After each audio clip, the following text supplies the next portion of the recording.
Thank you for joining us for today's message. We are always so encouraged to hear how God is using Adventure Church to speak into your life. If you would like to support Adventure Church financially, you can do so online and help us bring messages just like this one to you each and every week. Now let's prepare our hearts to hear a word from God. Right, relationship goals. Good to see you guys here today. I want to welcome those of you tuning in online, wherever you're tuning in today. Thank you for being a part of the service. That's the first time I've seen some of you sing in church before.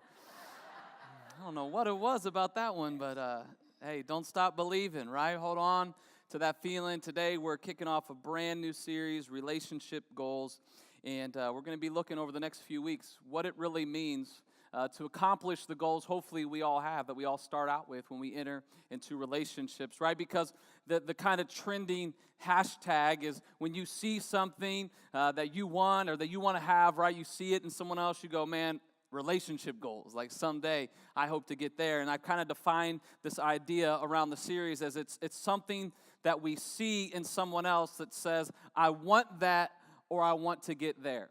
I want that for myself. I want that for my marriage, and I want to get there in my life. I want to get there in my relationships. But then we also have to ask the question, well, what is that? Where is there?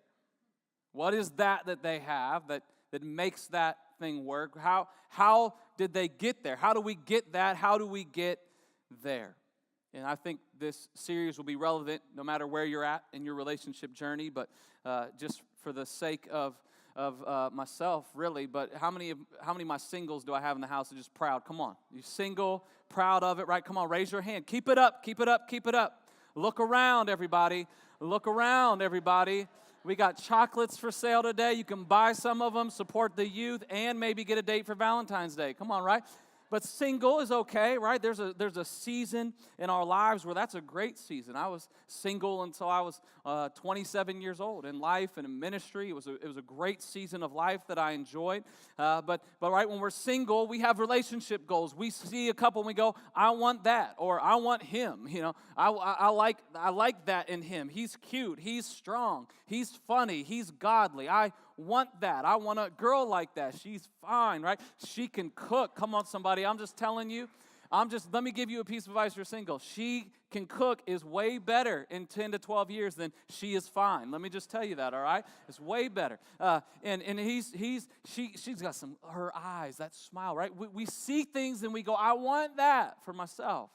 Newlyweds or engaged, or maybe you're dating and maybe you're saying, hey, someday, hopefully, we'll be like them. Someday we'll get there. We'll have that, the house, and we'll be in the neighborhood, and we'll move out of the apartment and get a house, and we'll get the children. We'll get all those things that we want. And maybe if you've been married a long time, you're looking back to newlyweds and going, man, how do we get back to there? Oh, to have that season again. And I'll just say this: maybe it's this. If you want what you once had, maybe you need to start doing what you once did. Right? Come on, because it started a little bit different than it probably is right now. So we need some relationship goals. We need things to say, you know what, we're in this for the long haul. No one enters into a relationship thinking it's going to end. They enter into it with expectation and promise and hope of saying, hey, maybe this thing will go the distance. But if we want for better or worse until death do us part, we really need to make sure we set some goals and achieve those things. And over the next few weeks, we're going to look at those things and how we can make those goals a reality in our life. But anytime I think of goals, I always think of work, right? Come on. Goals require work. Some of you set some goals a few weeks ago. And because of the work required to meet those goals, the goals maybe aren't getting met. They say that the majority of people, I think it's 80% of them, by midway through February have already ceased the pursuit of their New Year's resolutions because it requires work. And as Journey encourages us, don't stop believing, right? Hold on to that. Hold on to that feeling you had. It's going to take some work, but we'll get there. So if you're single, it takes some work to become the one your one is looking for. And sometimes when we're single, we get so focused on finding the one, we forget about becoming the one. Because if you find the one without becoming the one that your one is looking for, when you find the one will run. And so we focus on becoming who God wants us to be, finding our identity and security and purpose in Him, allowing Him to complete us so that we can be the one that our one is looking for. If you're married and you would go, man, it's just not working, I would say this. If it's not working, it's probably because you're not working. You're not putting in the effort that it takes to have a healthy, fulfilling relationship. We all want the passionate fire. We all want the fairy tale, right? And there's a reason they call it a fairy tale, because it's a tale. It's not real, right? It's not reality, but we get these ideas and we want our spouse or this person to be something, and the passion's not there, the fire's not there. And I'll just tell you this, if the fire's gone out, it's because you haven't been putting wood on the fire. You're not feeding the fire, or you're maybe feeding the wrong fire, because it takes work to make a relationship work. It takes work to keep that fire alive. You got to chop the wood. You got to build the fire. You got to fan the flame, and then you hit repeat. And you do it over and over again throughout the course of your relationship, because you will always reap what you sow. You will always reap where you sow. And as we talked last month, the winning starts in building our lives on the right foundation. Winning in any area of our life, investing where it matters most, winning in our relationships and our marriages starts with building it on the right foundation, and that is Jesus Christ. And if you missed any of the winning series, I would just strongly encourage you. I don't always push a series on you like I probably will this one, because it's not just important for your life, it's important for the direction of our church, as I talked about last week. And I would just encourage you to go back and catch up on that. Watch those things. It'll be beneficial as you kick off this year and as we step into these goals and these things that we have, that the foundation always has to be Jesus Christ, that Jesus has to be at the center of all that we do, especially our relationships. In Philippians 2, 5-8, if you've had any experience in church, this is probably a passage that you've heard preached before. It's a familiar passage, and sometimes we can forget the first part of verse 5. But listen to how the Apostle Paul talks about relationships. Listen, he says, in your relationships, say that with me, relationships. Okay, so he's setting the groundwork. Hey, I'm about to talk about something, and this is all about your relationships, how you relate with one another. In your relationships with each other, have the same mindset. Mindset is an attitude, it's a choice, it's a decision that Christ Jesus had, who being in the very nature God, and some of you may think of yourself in your relationship as a God, but you are not. He was God. Do not consider equality with God something to be used to his own advantage. Rather, he made himself nothing by taking on the very nature of a servant, being made in human likeness, and being found in appearance as a man. He humbled himself, becoming obedient to death, even death on the cross, which just means the worst kind of death. So we know that Jesus did this for us. We know that he humbled himself and sacrificed himself, that he was God in the flesh, and yet he gave his life for you and me.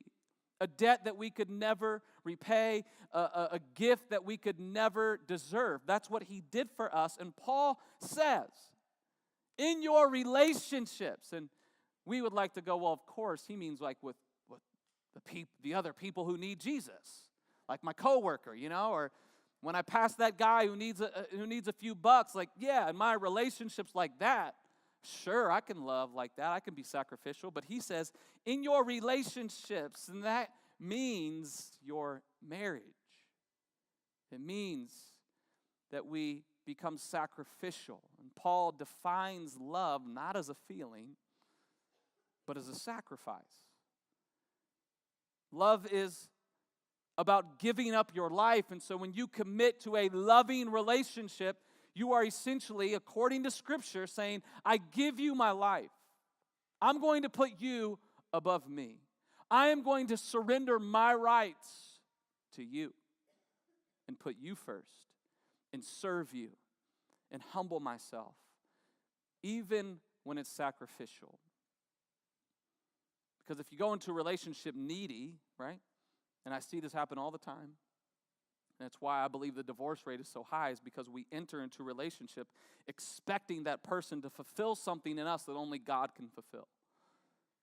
To be the center, to complete us, and to make us happy or fulfilled. And if we go into a relationship that way, you will always be a taker and not a giver. You can't love the way God wants you to love if that's the mindset that you have in your relationship. And so we have to change our mindset. And mindset is a choice. We know through the Gospels that when Jesus was approaching this sacrifice that Paul talks about, that he said, I don't want to do this. He was in the garden begging God for a way out. But he said, I choose to put your will above mine, God. It's a mindset. And for the joy set before him, he endured the cross because he could see beyond it. He could see the benefit of the sacrifice. And throughout this series, and especially even next week, my hope and prayer is that you're going to see the benefit for yourself of what it means to serve and to love and to put someone else first. So it's a mindset. And we have to change the way we think, and that's very hard to do because here's the reality. We all have these things called hopes, dreams, and desires, right? Hopes for our relationship, hopes for our dream of what it's going to be like someday, and dream of the wedding, and dream of the fairy tale, and what it could be like, and what we'll have, and the expectation, right? And we have all of these things that we think are going to be the thing that fulfill us. And, we think about money, and when we get married, we'll have this much, and we'll budget like this, and we'll spend it like this, and will we have an apartment? No, we'll have a house, and we'll have the children, and, I'll be able to drive, a minivan. How many of you just, come on. Let me just help you, right? If you're like an SUV person, like, I'll never drive a van, you don't even know what you're missing. You don't even know. Once you go, you can't go back. I'm just telling you. Just humble yourself, right? Change your marriage. It really will. We have these dreams. I'm going to get to golf. Where are we going to spend the holidays, right? You have this expectation. I can't wait till I'm married and I can bring my kids to my parents' house. And then your spouse goes, no, we ain't going there. We're going to my parents' house, right? Jess has been very gracious. She gives me all holidays except 3, Easter, Christmas, and Thanksgiving. Halloween, she's like, we can go over to your parents' house. That's fine. I'm going to love that. But we have these hopes, these dreams, these desires, and we get them from different places. So what impacts these things? How do we get them? One of them is what we've seen and what we've heard. This Hollywood stuff that we watch and what we see, let me just be, if you haven't heard before, it's not real, right? The Notebook, come on. Like, seriously?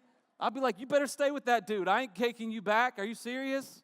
You're torn between, if you don't want me, then have him, right? And the worst of all is the Titanic. Really? You just met this girl and you're going to freeze to death and float to the bottom of the ocean? I'm fighting her for that raft. I don't care. I don't even know her. My heart goes on. No, yeah, my life will go on, I'm not going to freeze to death, right? I just met you 3 days ago, right? Come on. Like, that's not real. Can we agree, right? But we look to this, and we've seen and what we've heard, and we base our own desires and hopes and dreams around things we've seen and heard. Also from what we've experienced. You've experienced things in your life that shape your hopes, your dreams, and your desires, and sometimes it's something we're trying to avoid. We're trying to avoid experience. I'll never put up with that. The way my dad talked, I'll never put up with that. The way my mom did this, I'll never do that. Or I want to recreate something. I want what my parents had. My mom she always had dinner ready when my dad got home. I want her to be my mom. I think it's going to be great. This is good. Like, we're trying through our experiences and what we've seen and what we've heard, we create these hopes, dreams, and desires. And what happens is at some point along the way, we take all of these things and we hand them over to our spouse. And we say, make it all come true. Make it all come true. Fulfill my dreams. And we look at them and we say, I'm counting on you to make my hopes, my dreams, and my desires come true. But whoever we hand this over to, it doesn't feel like hopes, doesn't feel like dreams, Doesn't feel like desires. It feels a lot like expectations. It feels a lot like a weight, a burden, like a homework assignment. That I need you to be this to fulfill me. You see, expectations are the strong belief that something will happen or will be the case in the future.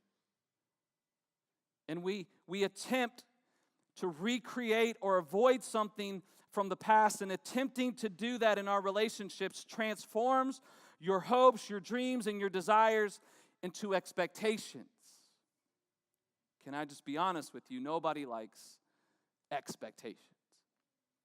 Nobody likes to feel responsible for making their spouse, their partner's dreams come true, right? It's not what God intended. In Matthew 19:4-6, Jesus is actually speaking on the topic of divorce, and he says this. He says, "Have you read the scriptures?" Jesus replied, "Haven't you read the scriptures? They record from the beginning, God made them male and female." And he said, "This explains why a man leaves his father and his mother and is joined to his wife." Jesus is referencing Genesis chapter 2. He says, "The two are united into one.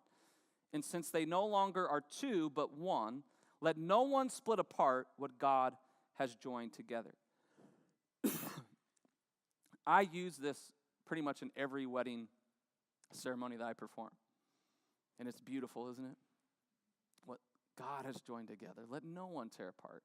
These two beautiful lives merging together into one happy, fulfilled, ever after dream, right? That's what we say. But anyone who's been married knows that's not really how it goes. The great poet Howie Day said it like this. He said, "Even the best fall down sometimes. Even the wrong words seem to rhyme. Out of the doubt that fills my mind, I somehow find you and I collide." Right? You and I, right? Listen to what Jesus is saying here. This is essentially what God is saying. He's saying the two will come together. And I don't know about you, but when I hear the word collide, when we collide together, it doesn't sound beautiful and smooth and easy. It's a collision, right? It's two drastically different people with different experiences, trying to avoid, trying to recreate, trying to merge their lives into one. And it can be rough and it can be ugly. It can be very difficult and challenging when two people try to merge their lives together, when worlds essentially collide. A few things can happen when our worlds collide. The first thing that we see, and why statistics tell us over 50% of couples end in divorce, is because when worlds collide, we can clear out. As my Duck Dynasty friends would say, he gone, right?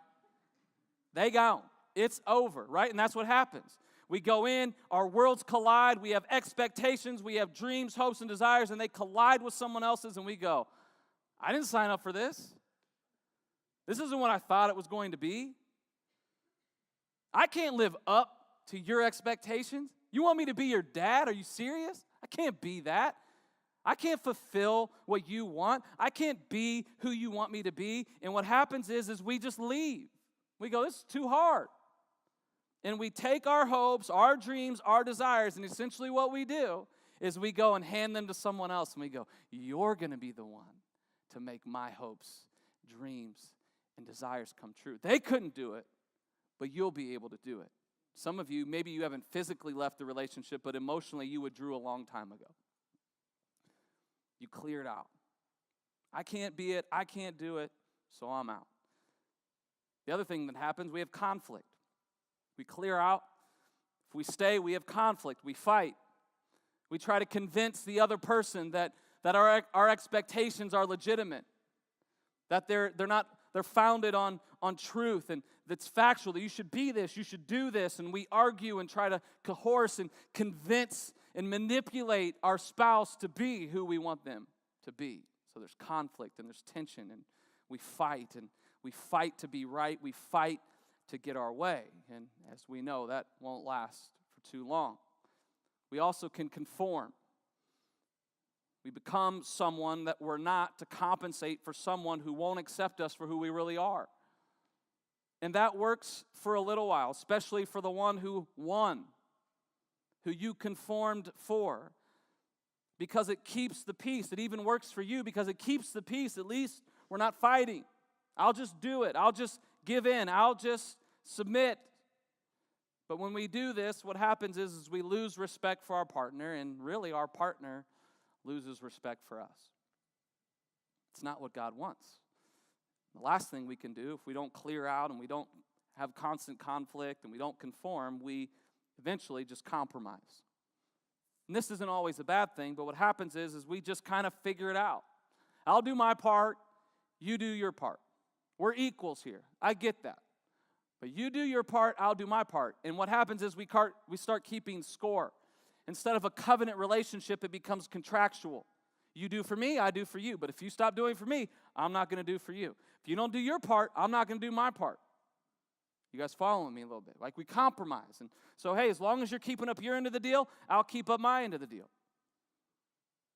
But compromise is fueled by commitment to the relationship and not the person. You hear people say this, how's things going?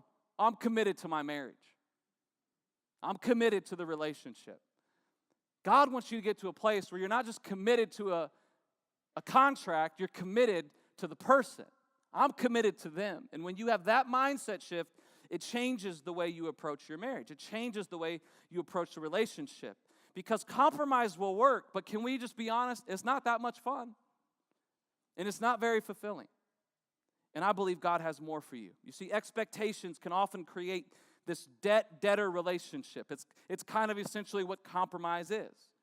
I did my part, now you owe me. I did this, you wanted this, you had this expectation, I met it, now you better meet mine. This debt-debtor. And what happens is we keep really good track of their debts and not so good of our own. So then there's tension. Then there's resentment. I'm doing more than you. I'm holding more weight than you. See, when you just have expectations that are being met, right? You just go, that's what you're supposed to do. That's what my dad did. That's what my dad did. That's just what a husband does. That's what a good wife should do. And how much gratitude do you express for people who just meet expectation? It's very minimal, right? You see, we rarely express gratitude for what we've come to just expect. And gratitude is this. It's wow. I didn't expect that.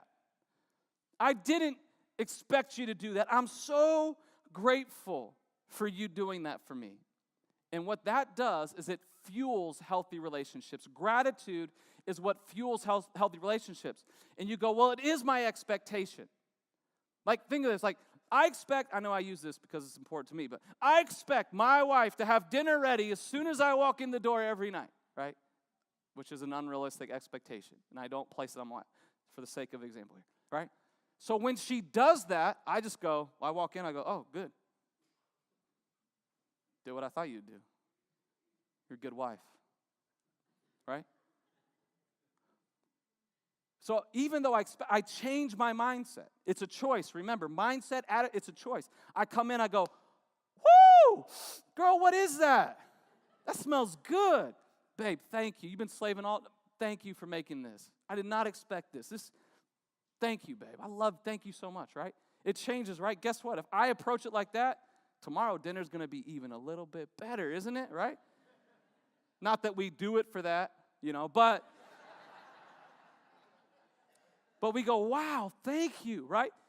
You see, owe you eliminates love you. When you owe, it eliminates I love. When I go, you owe me this, I never show appreciation. I never go, I love you for this, thank you for this, right?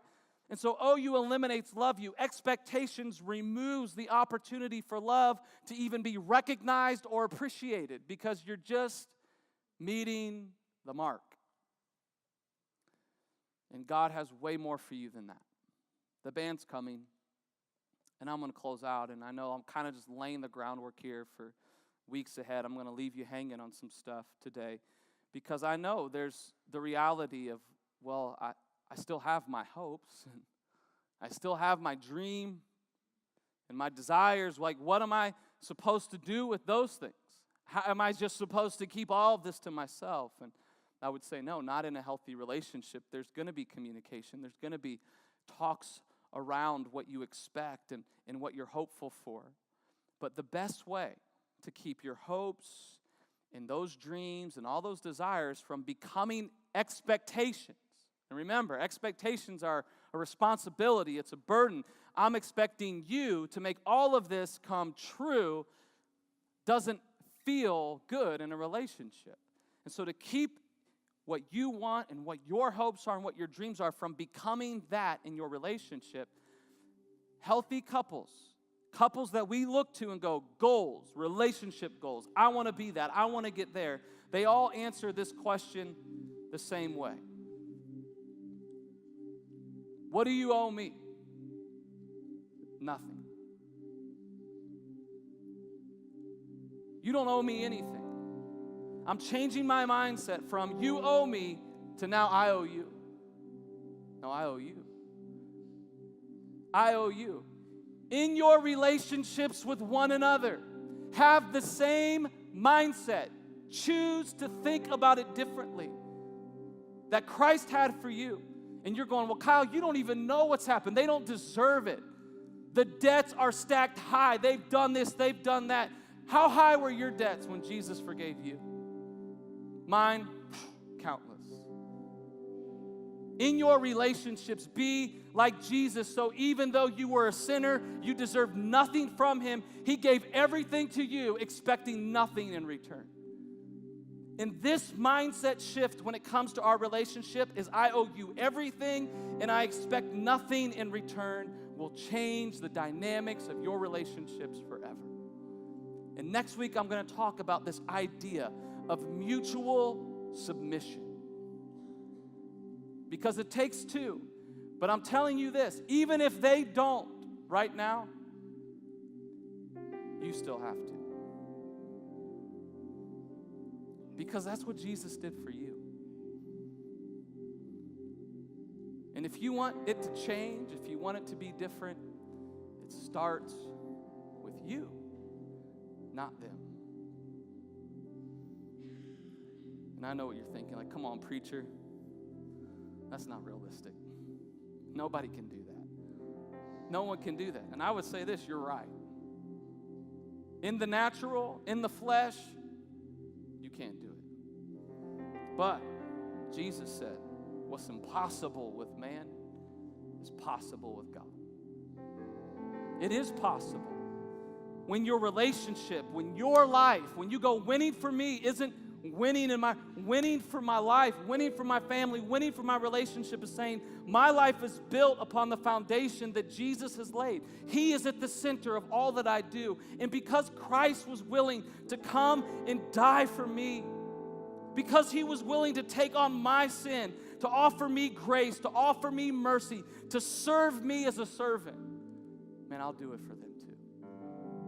It's not about them. It's about him. It's about you and what he's done for you. And Christ said, when you approach it through that mindset, when you have my attitude, you can, you will. Jesus said in John 13:34, a new command I give you. This was a new idea. The Old Testament, eye for an eye, tooth for a tooth. Whatever they do to you, you do back to them. They owe you, now you owe them, right? It's owe me, debt, debtor. That's how it used to be. Jesus said, no, I got a new thing. It's brand new. He says, love one another. And we go, okay, I can do that. I can love someone who loves me. He says, no. As I have loved you, you must. No wiggle room. You can. When they do, you do. When you feel like it, no. If you are mine, if you're following me in your love, in your marriage, in your relationships, as I have loved you, you must love them. And then he goes on, he says, and this will prove to the whole world that you're mine, because that is different. That is foreign. That is not of this world. That is not natural. That's supernatural. And it is possible with God. Paul goes on, he says, so follow, in Ephesians 5, follow the example, therefore, as dearly loved children. You are loved by God. Remember how much He loved you and walk in the way of love. Choose to walk in the way of love, just as Christ loved us and gave Himself up as a fragrant offering and sacrifice to God. You see, Christian couples, and maybe you haven't really fully gone all in with Jesus, and maybe that lets you off the hook a little bit, but if you are a Christ follower, saying, I identify as a Christian, I embrace the values of Jesus, as Christian couples, the ones that we look to and say, I want that, I want to be there, they put this idea into the center of their relationship. And it's this right here. Every day you ask the question, how can I outdo you? How can I outdo you? It's a submission competition, and we're going to talk more about that next week. How can I serve you more than you can serve me? How can I love you more than you love? How can I outdo you? How can I prove to you how much I love you? And when both people do that, it's a game changer. And it may take some work to get there. You may feel like it's impossible, given what you've been through, where you've been. But I'm telling you, with God, anything is possible. Impossible is nothing for God. It's not in His vocabulary. Anything is possible.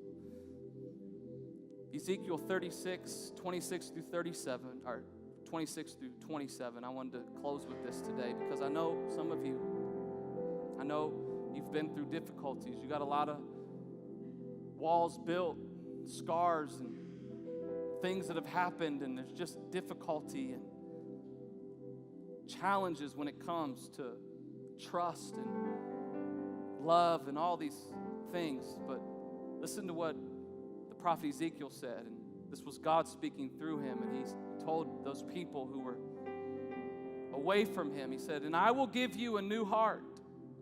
Some of you, that's just what you need God to do. You need God to essentially just give you a heart transplant and say, God, this thing has been so damaged. I need you to do something new in me. And he says, I'll give you a new heart. I'll put a new spirit inside of you. He says, I'll take out your stony, stubborn heart and give you a tender and responsive heart. And I'll put my spirit in you so that you'll be able to follow my decrees and careful to obey my regulations. You see, what's impossible for you to do on your own is possible with God.